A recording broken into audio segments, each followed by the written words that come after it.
So we have 2 more minutes before we officially get started, but what I'm going to pass out right now is today's lecture map.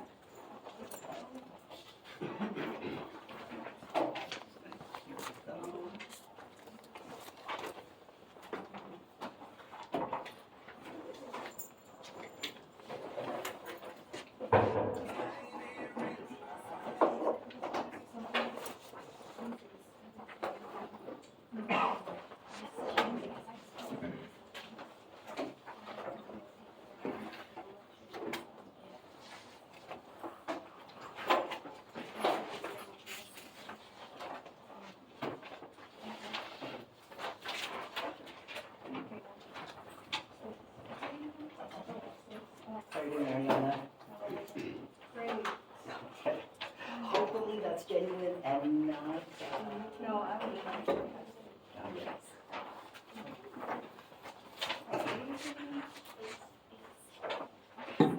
All right, so 11:15 strikes, so since we got to cover a lot of material today, I think we'll get started. So good afternoon, everyone. I hope everyone's having a great Wednesday. So the plan for today is to continue our conversation on the various obstacles that all of us face when we're trying to engage in critical thinking. On Monday, we talked about some of the psychological obstacles to critical thinking. But today what we're going to cover are some of the things that we weren't able to cover on Monday. Are those up extra? We're going to cover some of the social obstacles that many of us face that interferes with the possibility to engage in critical thinking. But also another form of impediment to critical thinking there are philosophical impediments to critical thinking. That there are certain beliefs or understandings about the world, about knowledge or possibility to attain it, that can actually undermine or short circuit our ability to think critically. So we're basically going to be covering that, and then we're going to call it a day. Okay? So the plan is the following. I do want to finish up some of the various psychological and social obstacles to critical thinking. And then before we can understand some of the philosophical obstacles to critical thinking, I would like to first cover a very important distinction between what we regard as objective claims and subjective ones. And understanding this distinction will help us better understand, well, what exactly are these philosophical positions that can interfere with critical thinking?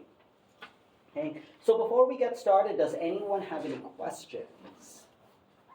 Okay. Some of you have emailed me about posting these lecture slides. So these lecture slides are going to be posted on Folio. But sadly, I've been slow in posting the one on Monday. So the one on Monday will be posted right after, and this one as well will be posted right after this class. All right, so before we get started, many of you already are aware of this, but it is worth repeating. The Philosophy Club is having its first meeting tonight at 7 p.m. in Newton 1108. So if you're, again, interested in participating or joining a philosophical community of peers and would like to participate in philosophical engagement outside of these classrooms, then I very much recommend attending the first meeting. And the topic for tonight's meeting is, are myths beneficial to society? Okay, does anyone have any questions in regards to this? All right, so let's go move on to today's lecture. All right, so this week we're going over some of the psychological, social, and philosophical impediments to critical thinking. And one of the major ones that we encounter are impediments that are psychological. Okay? So on Monday we talked about some of the admirable character traits that we must foster in order for us to become critical thinkers. Because to become a critical thinker, it isn't simply enough to have the necessary brain power, but also to possess certain character traits. And many of you have pointed out some of the relevant character traits that would help us become better critical thinkers.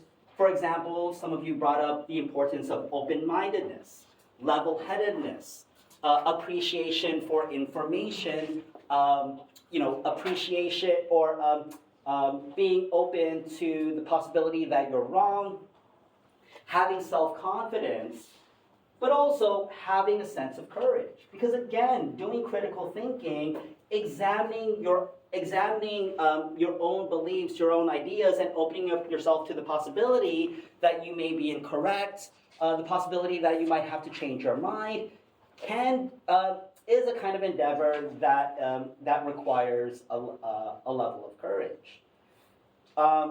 So it's important for us to possess these kinds of character traits. But when we have, for example, certain types of psychological conditions, such as having a kind of like overinflated sense of self, or having a deeply insecure sense of self, then many of us might resort to a variety of different forms of resistance. And we basically spent Monday going over some of these resistance: ignorance, avoidance, anger, cliches, the idea of just perpetually struggling. All of these are forms of resistance that get in the way of critical thinking. And many of us, again, very understandably, but many of us might resort to these forms of resistance in order to block any type of exploration or engagement regarding whether or not the beliefs that we hold are reasonable or unreasonable. Okay? But when we start getting caught up in this kind of self-centered thinking, then we are no longer concerned about figuring out, well, what is true and what is good, but now we are reasoning in ways where the main goal is to serve our self-interests. To serve our self-interest, to avoid to preserve one's sense of self, and to avoid the possibility that one may be wrong. So now you're concerned about preserving your own sense of self becomes prioritized over trying to figure out, well, what exactly is true and what exactly is good. And when you start prioritizing preserving your sense of self, your sense of identity, and not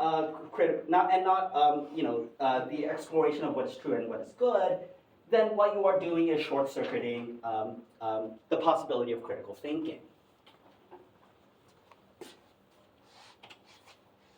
But other types of obstacles that we face is not only psychological, but also social as well. Okay? So one of the main facts about who we are is that we are social animals. That we are types of beings who are embedded, entrenched in a particular community. And for many of us, we value belonging in a particular community. We need a community in order to support us, in order to sustain us, in order to sustain our way of living, our way of being in the world. But because we value being in a community, the kinds of pressures involved in being in a community can also interfere with critical thinking. Okay? So another human tendency is the tendency to conform to the dominant norms of your community. Okay? The tendency to adjust our behavior or thinking to go along with the crowd or follow authority rather than risk rejection. So another tendency that can undermine critical thinking are the social pressures to conform. And one example in social psychology that captures this tendency is the Asch experiment. Who in here has ever heard of the Asch experiment?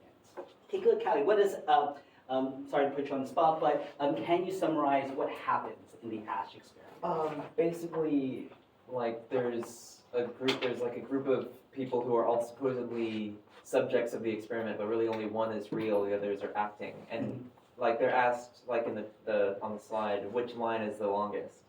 And when it starts, everyone's like telling the truth, but eventually all the actors start pretending that they can't tell the difference, and they pick a different line. And then most of the time, it was like 75% of the time or something, the real subject just went along with it because they didn't want to be different. Exactly right, and Callie, you captured it perfectly. And basically, the Asch experiment, as Callie pointed out, involves the pressures to conform to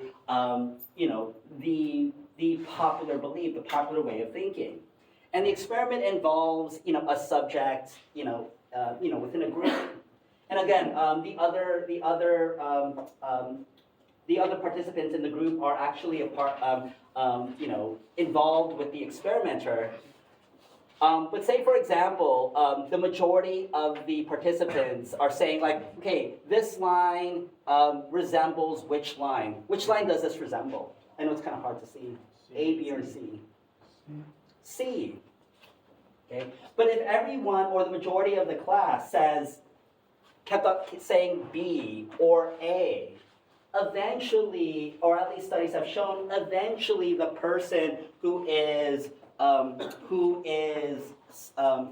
giving answers that are contrary to the group, they would eventually adjust their answers according to what the group is saying. Okay?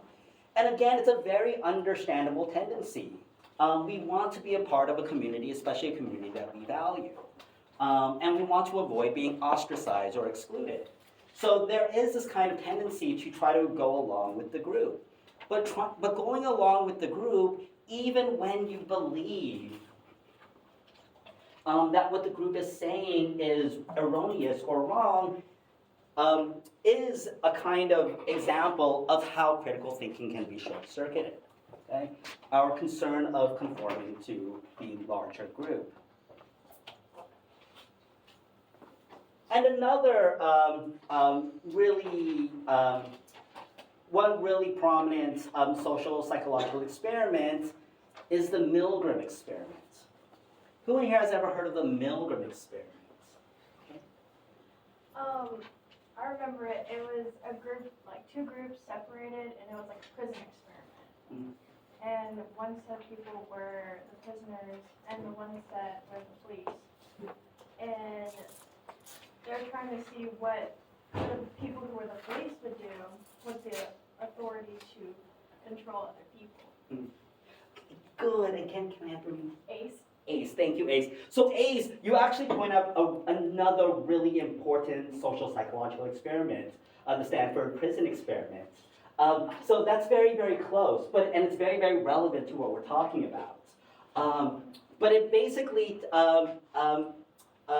tries to capture another type of human tendency that revolves around identity. Here, they're concerned about something else.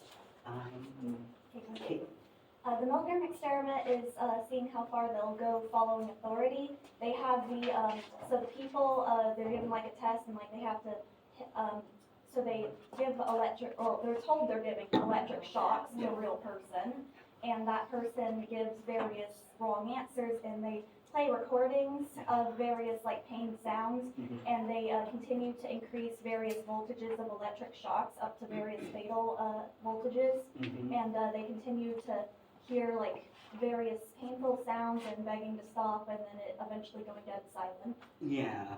Good, perfect. Thank you, Caitlin. And you captured the Milgram study perfectly.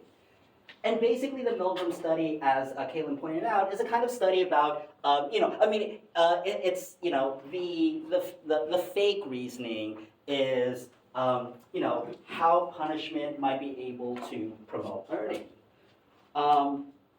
So the participants think that they're in an experiment that involves how punishment might be able to promote learning. But it's really about an experiment about obedience.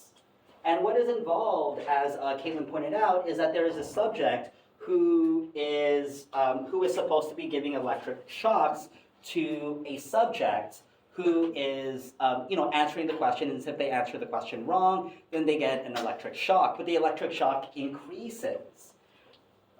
But when the electric shock starts increasing, it becomes a lot more harmful, a lot more dangerous. And you can see the subjects just feeling really, really uncomfortable. But if there is an authority figure in close proximity saying that you must continue, then they would still do it.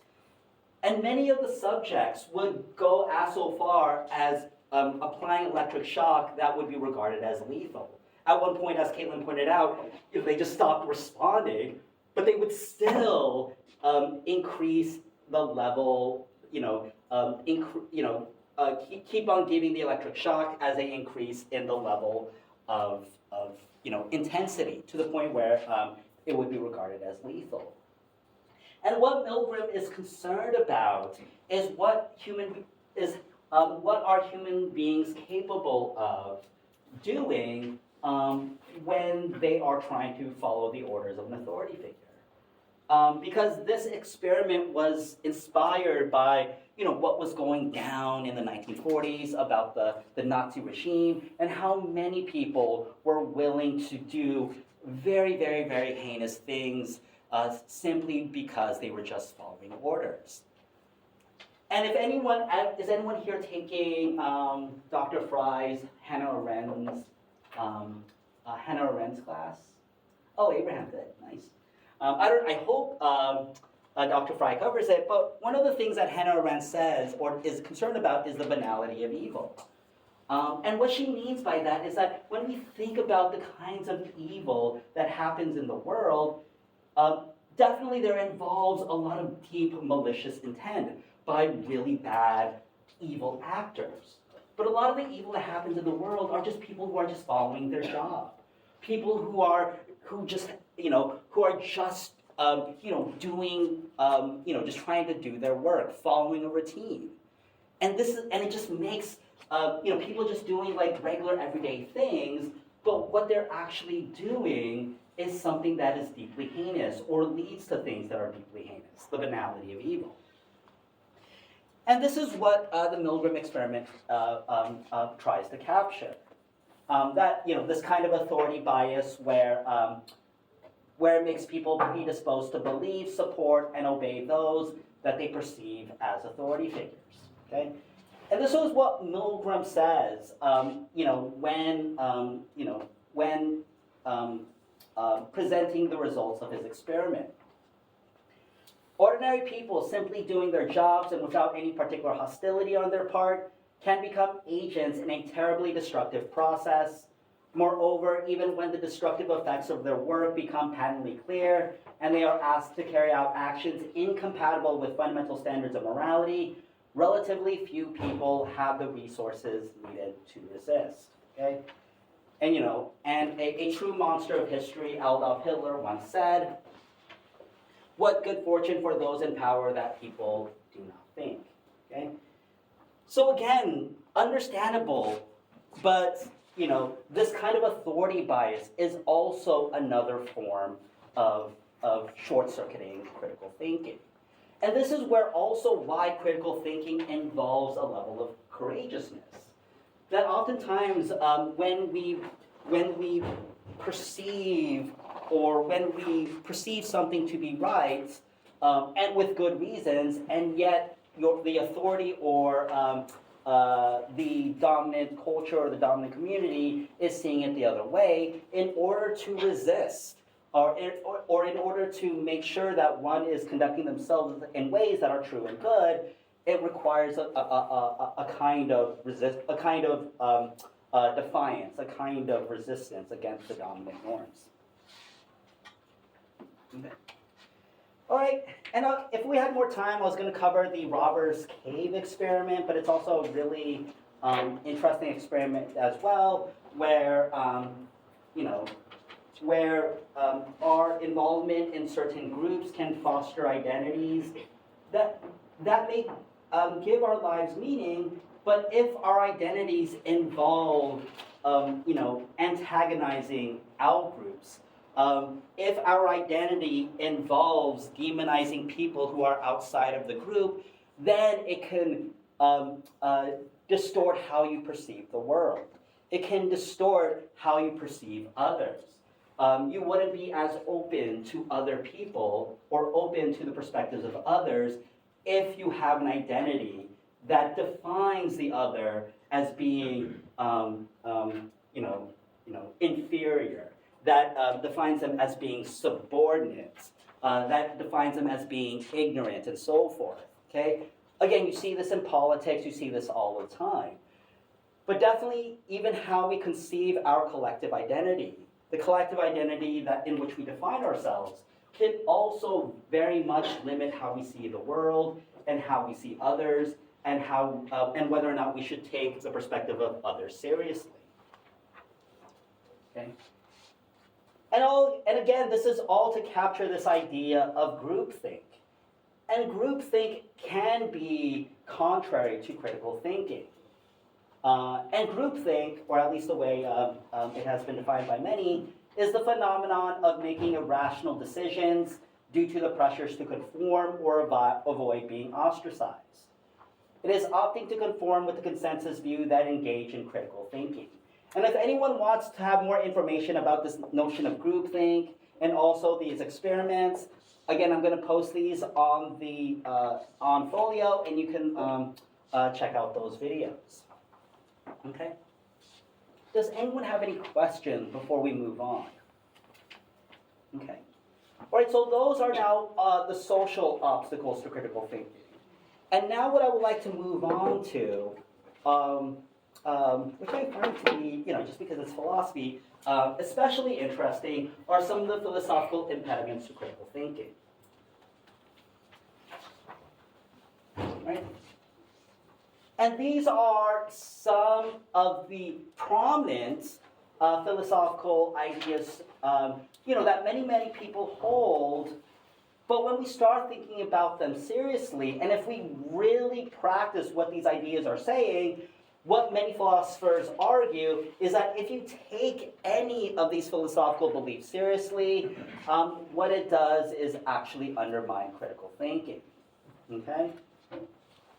But before we can, before we delve into each of these philosophical ideas, what I would like to do is cover a very important distinction. And and to better understand these distinctions, I'm going to ask you the following questions. And for those who have been in my Introduction to Ethics class, you've already encountered this exercise. This is not only relevant to ethics, but relevant to basically, all areas of philosophy.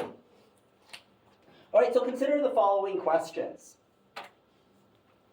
All right, what is the most beautiful in the world? Here's my question. All right, so what is the most beautiful in the world? And I would like to just hear some of your thoughts in regards to that particular question. Oh, it's a blackboard.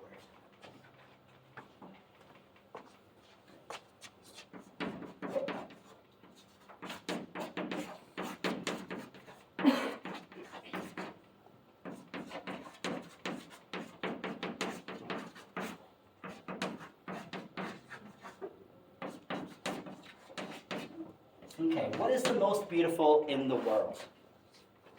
The mirror. What's that? All right, thanks, Cade.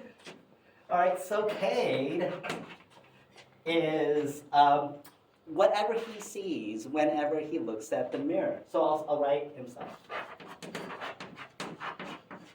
All right, so for Cade, it's what he sees when he looks at the mirror. Okay? All right, so now I just want to hear some of your other thoughts in regards to this question. Madison. Is Madison Armstrong here? So Madison, what do you regard as the most beautiful in the world? Reproduction. Reproduction. Okay, good. What do you mean? Like birth and like being able to make another human or another animal. Okay, good. I think that's. And also, I didn't get a paper. Oh, yeah, let me get you one when I get that time answer. All right, so for Madison, it's reproduction, the creation of new life. The creation of new life for her is a phenomenon that is most beautiful in the world. Thank you. Okay. All right. How about Christian? Is Christian here? Yeah. Sorry, I heard a voice. Oh, yeah, Christian. I would have to say like the world. Yes. And just from your perspective. Like the Earth. Okay, so you think the Earth is The beautiful. entire solar system. Okay, the entire solar system. Are you an astronomer? Isn't it in the world? I guess that's true. Okay, then I'll broaden it to in the reality which we live in.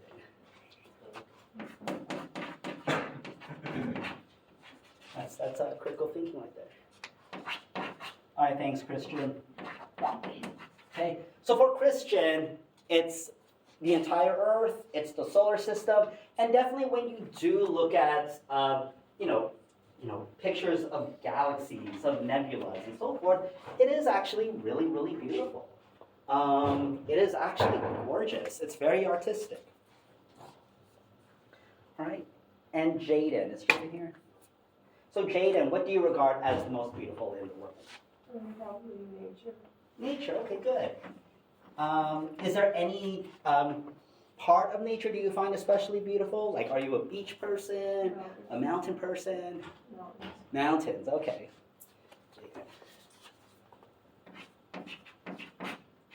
Now I'm just curious, Jane, are you a hiker? Oh, yeah. Okay. I think nature is beautiful, but actually being in nature, camping really isn't my thing. Glamping is my thing. All right, so thank you, everyone. Okay, so good.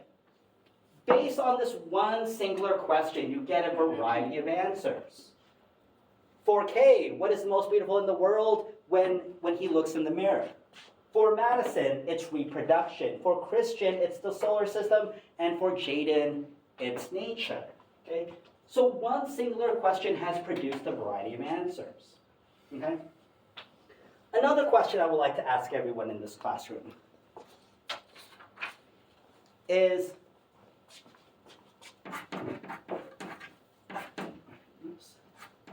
what is the best flavor of ice cream in the world? All right. Jocelyn. Is Jocelyn here? Jocelyn. You've already done this exercise before, but we'll do it again. I like this flavor called the Superman. The Superman. So what's in the Superman? It's kind of like, I can't really explain it, but I guess it's kind of similar to vanilla, but it's not vanilla. Does it have anything else other than a vanilla-like flavor? Isn't that like strawberry and blue ras? No, it's not. it has like a lot of colors in it, so it would look like it has a lot of flavors, but it doesn't. Oh, really? Yeah. So it's just kind of like dye, but it's I like all the guess. same flavor? Yeah. Okay, interesting. Where can you get the Superman? I usually get it at like Hispanic ice cream shops. I see. Yeah. Can you get it in Statesboro? No. All right, I gotta try to figure out a place where I can try out the Superman. But thank you, Jocelyn. How about Emily? Is Emily here? Oh, Emily. What do you regard as the best flavor of ice cream? I said cookie dough. Cookie dough? Yeah. Okay, good. Okay.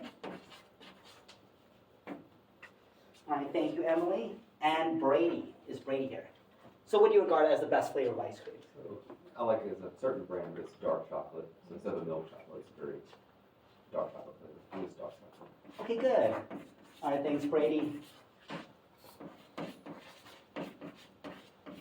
All right. And might as well contribute to this conversation. For me, it is chocolate and peanut butter. I love this flavor. Okay. All right, good. So here we encounter another singular question, and when I then inquire your thoughts in regards to it, you all produce a variety of answers. Okay?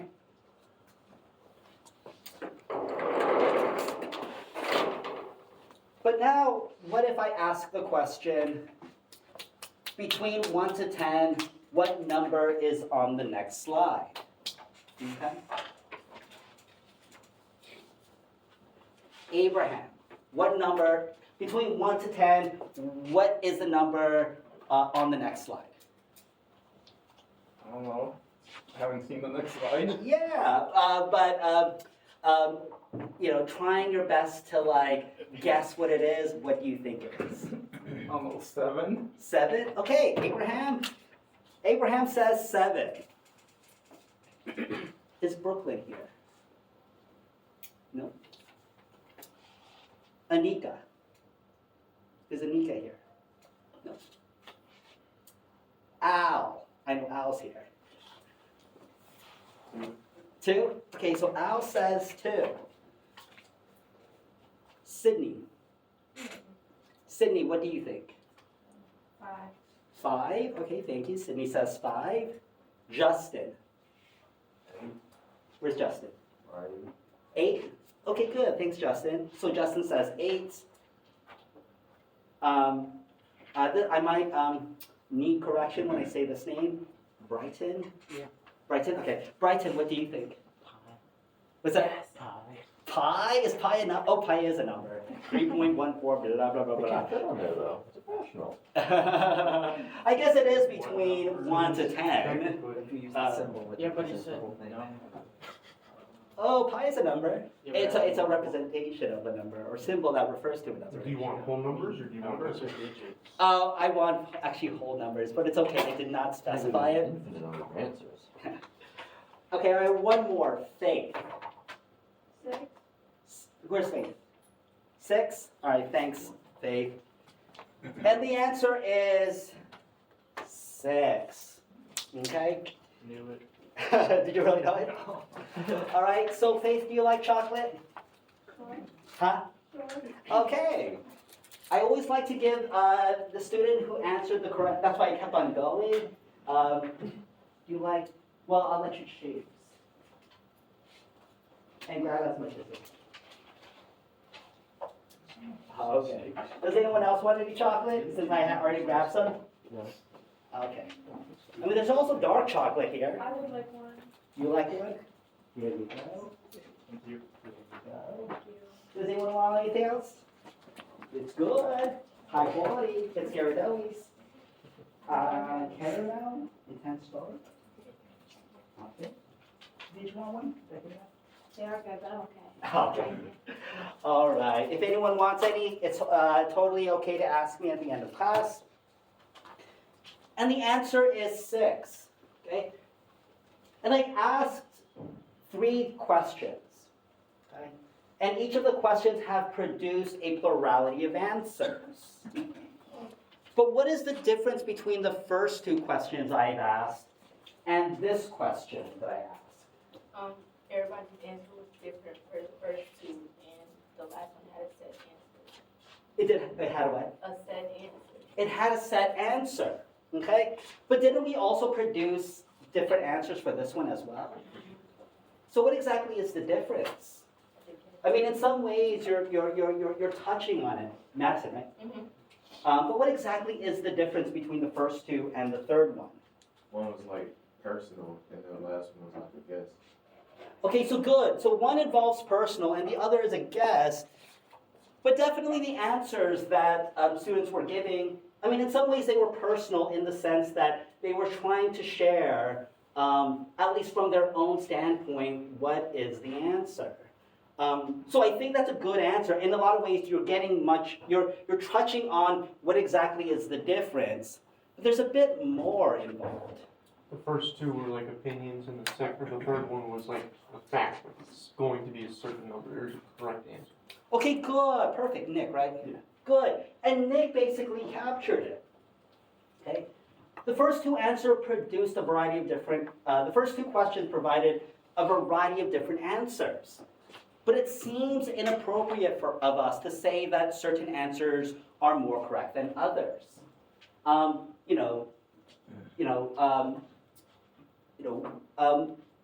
To believe that the most beautiful in the world is the solar system, or to believe that the most beautiful in the world is nature, they're both different answers, but it's inappropriate to say that one is more correct than the other.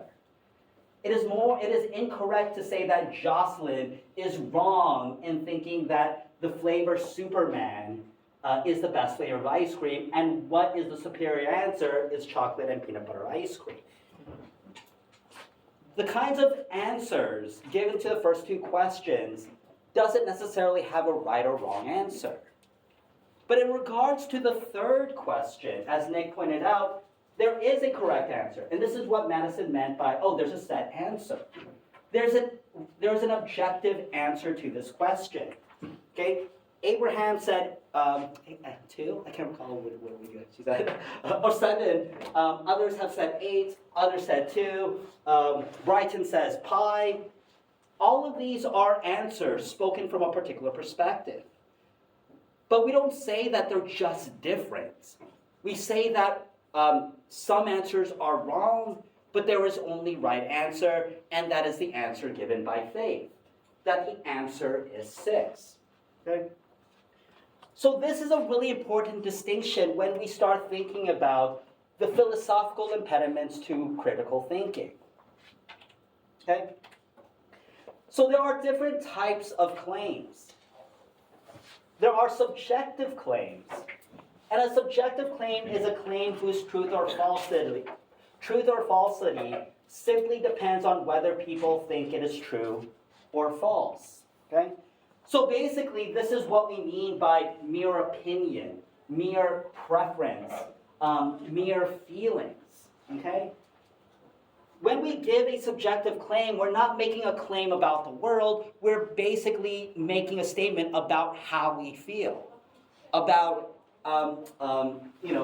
our subjective experiences when we encounter a question. When I ask the question, what is the most beautiful in the world, what you're giving me is not necessarily what is objectively right or wrong. What you're giving me is how do you experience that question, okay? So it's a reflection about how you feel and not a claim about how the world is. But we also make objective claims, okay? And objective claims are claims whose truth or falsity is independent of whether people think it is true or false, okay? So we believe many things, okay? Abraham believed, that 7 was the number that was on the next slide. Others believed it was 8. Others believed it was 2, okay? And you may sincerely believe it, but you believing it doesn't necessarily make it true or false. You may believe it to be true or false, but you believing it doesn't make it genuinely true or false. Okay? So your beliefs can be contrary to what is actually the case in the world. Whereas for the subjective claims, if you believe, you make it true when you believe it to be true. But when it comes to objective claims, you believing it to be true doesn't necessarily make that statement true. Okay? You can be wrong. Okay? And one way to figure out whether a claim is subjective or objective is to figure out whether it is possible for that claim to be wrong.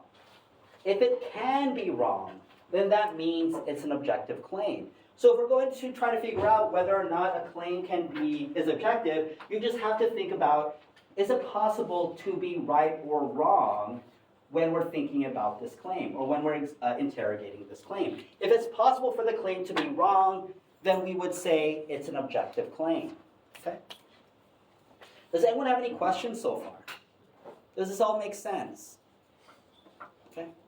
All right, so just to get a little bit of practice, because this will definitely, it's not only part of your homework assignment, but it's also going to be part of your first midterm, is to try to figure out what objective and subjective claims look like.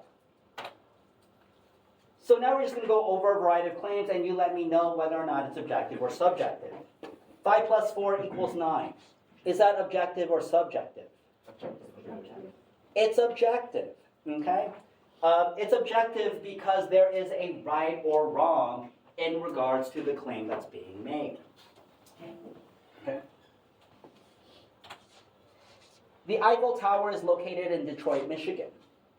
Okay. Who in here says it's objective? Who in here says it's subjective? Okay, good. Oh, good. It's actually objective, okay? So many of you recognize that the Eiffel Tower is not located in Detroit, Michigan. It's located in Paris. But for a claim to be objective, it doesn't have to be correct. This is an objective claim. It's just an objectively wrong claim. Okay? So this is an objective claim. So for a claim to be objective, it doesn't have to be true or false. It just has to have the possibility of being true or false. All right. House of the Dragon, season 2, is the best show on TV right now. It's subjective. Okay. Who in here disagrees with this statement, though? Okay. Justin, right? No. What's your name? Christian. Christian. Christian, what do you regard as the best show on TV then? Oh, okay, but you would disagree with this. Okay. Because you just don't like the show? I like it. Who would like to share what they regard as the best show on TV? Only Murders in the Building. Ah, that's a great show. I actually only started watching it over the summer, and I watched the first 2 seasons, which is awesome. I'm behind, so please don't say anything. Spoilers. Oh, okay, what season are you in? I'm on season 2. I watched it when it first came out in like 2021, and then I haven't caught up. Season 2 is awesome. I'm on season 3, so I don't know what happened in season 3. I would have to say Gravity Falls. Oh, okay, Gravity Falls. Yeah, my nephew loves Gravity Falls. And supposedly in the summer, so my family lives in San Diego. The creator of Gravity Falls visited like a local Barnes and Noble there. So my nephew took a picture with the creator of Gravity Falls over the summer. Yeah. Okay. Good Omens is good. Was that? Good Omens. Oh, I've never seen that. Is it what streaming service is it on? It's on Amazon Prime. Mhm. I think it might be on Netflix. I could be wrong. Okay. All right, Good Omens. I'm gonna write that down. So I need to find new shows. You have David Tennant from Doctor Who. What's that? David Tennant from Doctor Who. Oh, I actually never watched Doctor Who. It's Matt Smith is in Doctor Who. What's that? Matt Smith is in Doctor Who. What's The that? guy who's in that show. Oh, okay. You meant this guy? That's been, yeah. Oh. He's kind of like a monster this season in House of the Dragon. Right, Bad Omens. I'm gonna keep that. Good. Oh, Good Omens. Alright. It's by Neil Gaiman. Oh, Yeah, okay. the guy who made Sandman. Yeah, I watched The Sandman back in the day. I mean, not back in the day, like 2 years ago. That was good. I will say kind of following the same vibe as like Good Omens, Supernatural is really good. Oh, Supernatural. It's really long. Oh, yeah. I watched Supernatural with, I'm trying to think of the names of the main characters. Jensen Dean Ackles, and... Ian Collins. Oh, those are the real names. But with Dean and... Sam and Dean and Sam. I watched. What was the show one more time? Supernatural? Oh, Supernatural. Yeah. I'll still write that down, but I do enjoy watching that show. Have you seen Suits? No, but I know that's now, a lot of people are watching it. You like it? I just started it and yeah, Enjoy it so far? and Arrow. All right. I got a good lineup of shows to check out. I've been just watching reruns of stuff, so it's nice to have like other shows. All right, one last one. There are 107,456,824,903 chairs in the world. Is this objective or subjective? Who in here says objective? Who in here says subjective? It's objective. Okay? It's objective because even though it may be impossible for us to figure out how many chairs actually exist in the world, there is a truth to the matter. We just don't necessarily have the ability to access that truth. But just because we are limited in accessing the truth doesn't necessarily mean that this claim isn't objective. It's objective. Well, what is a chair? There's going to be some philosophers who say there is an objective meaning of what chair is. There are going to be other philosophers who say, oh, it's purely subjective. That we get into a philosophical rabbit hole that I am not ready to go down. All right, good. So we are we have 5 more minutes left, but I do want to cover at least one philosophical impediment.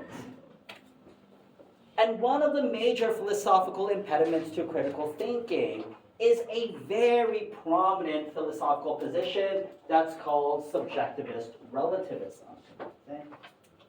And subjectivist relativism is the belief that every claim is a subjective claim. Okay? So according to subjectivist relativism, something is true when you believe it to be true. That is, the mere belief of a claim being true is what makes the claim true. So philosopher Jean-Jacques Rousseau, what he says basically captures what subjectivist relativism is. He says, what I feel is right, what I feel is wrong. Okay? So subjectivist relativism therefore denies the possibility that people can be wrong in their beliefs.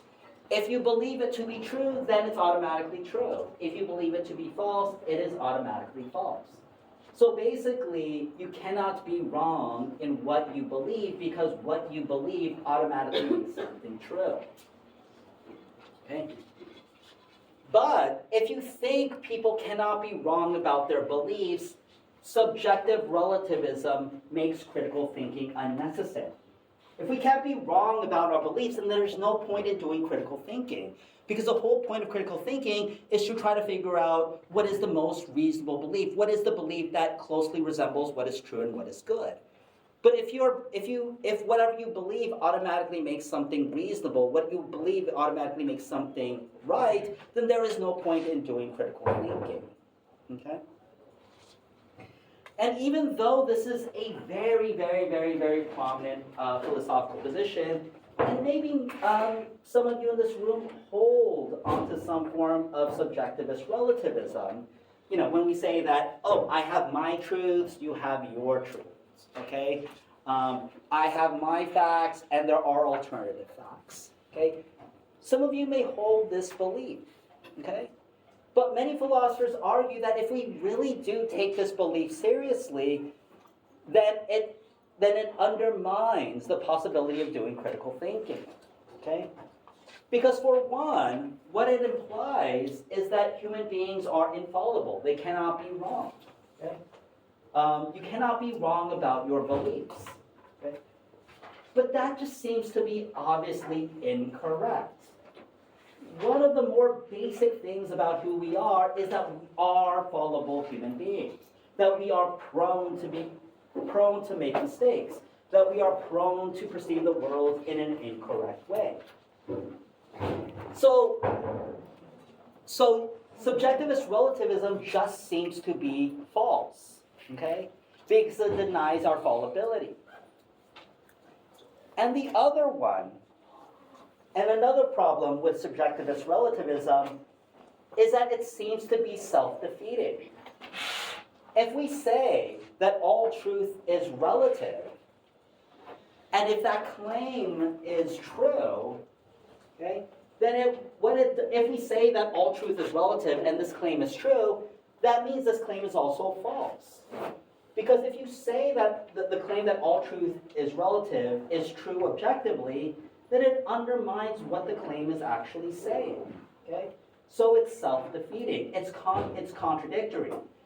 If that statement is true, then it proves itself to be false. Okay? And that is just simply incoherent. It's an exercise of doublethink. Okay? Right, so what I would like everyone to do, as you start thinking about preparing for the midterm, which is still weeks and weeks away, is have an understanding of what subjectivism is, or subjective relativism is, subjective relativism is, and some of its problems. Okay. So on Monday we're going to continue on. We're going to finish up with social relativism and philosophical skepticism, and basically,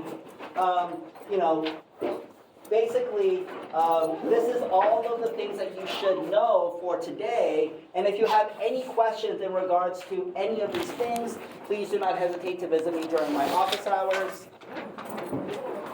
Next class, we're going to start going over the basics of an argument. Now we know what are some of the impediments to critical thinking. Now we'll start exploring more about what critical thinking involves. And one thing that involves is, what makes an argument a good one. Prior to Monday, make sure that you complete the following assignments. End of the week discussion post-assignment is going to be due on Friday, August 23rd at 11:59 p.m. The question is it wrong to hold beliefs without sufficient evidence or good reason? And homework number 1 is going to be due on Sunday, August 25th at 11:59 p.m. And before you go, I'm going to take roll, but when I call your name, feel free to leave. All right. Anika is not here. Brooklyn is not here. Brighton is here. Faith is here. Devin is here. Abraham is here. Al is here. Sydney is here, right? Sydney's here. Justin's here.